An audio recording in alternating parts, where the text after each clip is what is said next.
welcome students as well as my viewers, or rather valued viewers. In the previous two videos, I explained the Cournot model, and that was the orthodox model of Cournot. What the model was given by Augustin Cournot itself. There we had two monopolists, both were the costless monopolists, and they had the spring water. They owned, and we saw there that there was a stable equilibrium, and in equilibrium both monopolists or the both duopolists produced 1/3 of the total market, and the total production by both of the duopolists were 2/3, and 1/3 remained unfulfilled or unproduced by them. There both the monopolists were the costless monopolists. No cost involved was there. In modern economics, the Cournot model is explained with the help of reaction curves. This is rather more realistic than the orthodox model, where both duopolists are having their own cost functions. So with costs, and this explanation of Cournot model is known as the reaction curve form of the Cournot model. And in this, the both duopolists have their own reaction curves, and those reaction curves are obtained from the isoprofit curves. That must be kept in mind, that we get the reaction curve through the isoprofit curves. Mathematically, the reaction curves would have their own form: A1 Q1 plus A2 Q2 K1. K1 is a constant, and B1 Q1 plus B2 Q2 equals K2. So these two are the reaction functions of the two duopolists. This is the market demand curve. This is the cost functions of the two duopolists, and it is apparent that the both duopolists are operating on the isocost functions. Both have the same cost functions. This is AQ1 B and BQ2. A and B are the constants. So these two are the reaction functions, and when these two, of course, this is a linear relation, and when this will be plotted, we shall have two reaction curves. The equilibrium output would be obtained at the point where the two reaction curves intersect each other. One hidden assumption here is that through reaction curve we shall have the stable equilibrium only when the reaction function of first player happens to be steeper than the reaction function of the second player. This is what is required, because unless until this happens, this equilibrium won't be a stable one. So the point E, to be a stable equilibrium, this assumption or this requirement is that the reaction function of the first player or the first duopolist must be steeper than the reaction function of the second player. These two reaction curves or the reaction functions intersect each other at point E, and corresponding to this point E, we have these two levels of output to be produced by the two duopolists. So this is the explanation of the Cournot model in the form of reaction functions. And now let us move to solve a sum on this reaction curve model, a numerical sum rather, then that will be a more clearer one. So here we have a sum. In a duopolistic market, demand curve is P equaling 100 minus 2Q. Q is the total production, that is Q equals Q1 plus Q2, and these two are the cost functions of the two duopolists. Now it had been asked that find profit functions of two firms. So we are required to find the profit functions of two firms. Number two, find the reaction function with zero conjectural variation. Once again to repeat that this in the Cournot model, rather in the entire first three classical models of oligopoly, it is assumed that there is a zero conjectural variation, which implies that in the Cournot model, that when one player goes to fix its own output, he assumes and he thinks that the rival player would keep their output constant at the present level.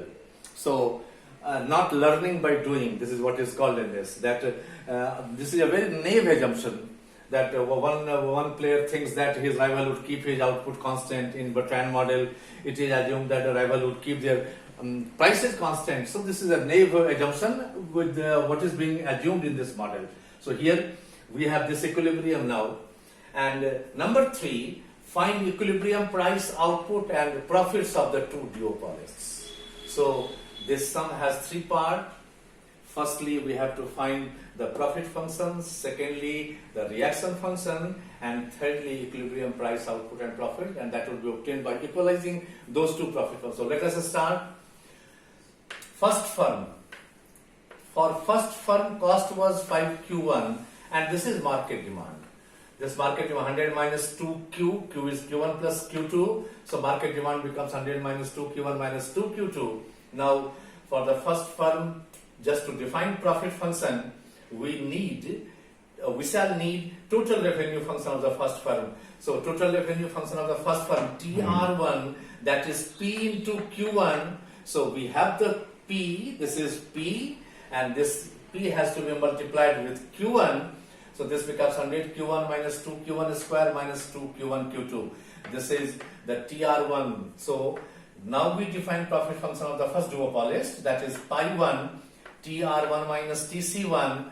This happens to be TR1 minus TC1. By slightly rearranging, we get 95 Q1 minus 2 Q1 square minus 2 Q1 Q2. Well, this is the profit function of the first duopolist. Now come on second firm. For second firm, the cost function is 5Q2, and this is demand function. So we must find TR2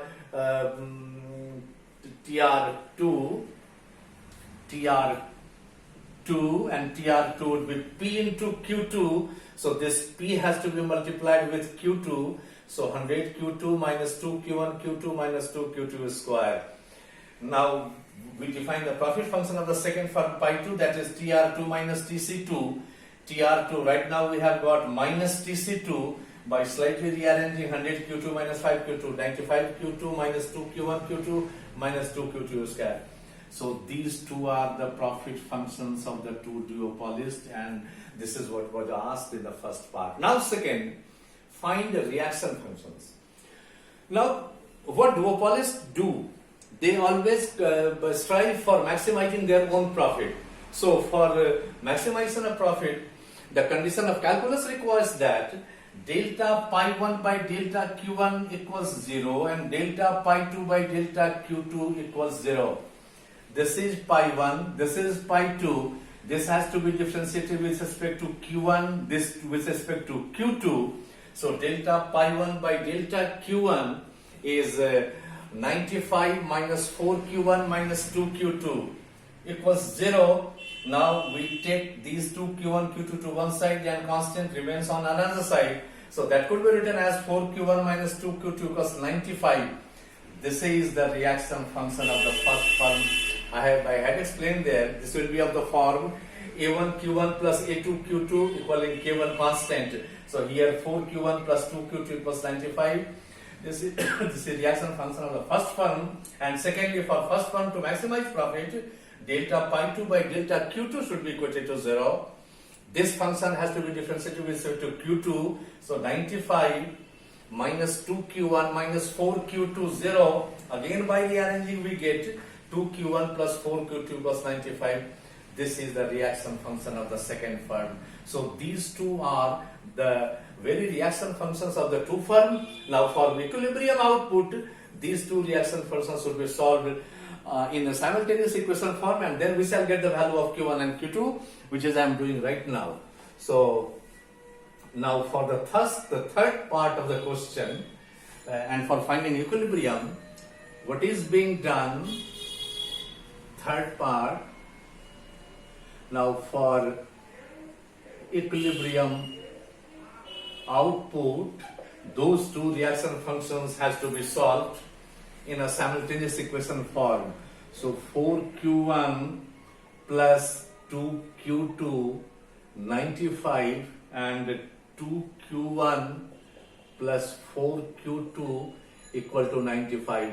When these two equations are solved by treating it as a simultaneous equation, we get the value of Q1 and Q2 as 95 by 6. So this is the production of the two duopolists, individual production.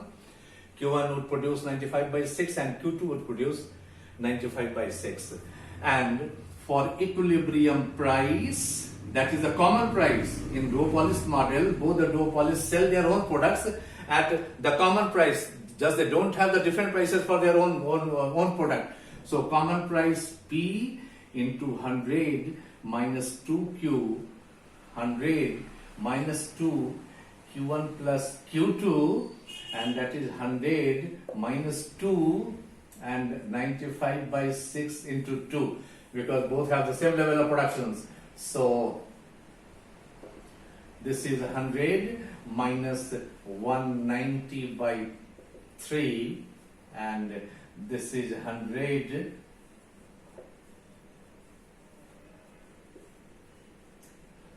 and that comes out to be 36.7, and you can take it approximately as 37. So common price would be 37. And now for profits, we must remember function pi1.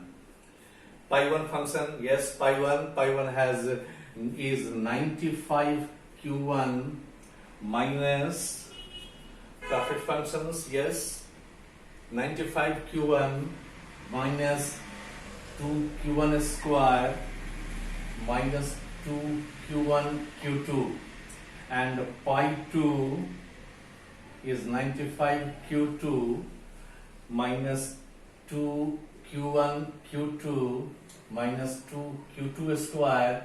In both of these functions, we shall put Q1 and Q2 equaling 95 by 6, and then we get pi 1, pi 2 is 1001. It can be found by putting the value of Q1, Q2 in these two functions. So we have got the common price at which the both duopolists would sell their product. Their individual level of production would be 95 by 6, and the profit going to the each duopolist would be 1001. So this is what the Cournot model in the form of reaction functions, and I think I have explained the Cournot model in a very extensive way. In an orthodox model, in a reaction curve model, I have solved a numerical sum on this reaction function model. And even if any viewer or any student have any problem in this chapter, please do ask me in the comments. I'll be happier to answer your questions. And in the next videos, I shall be dealing another models of this classical oligopoly. So this is what for today. Thanks.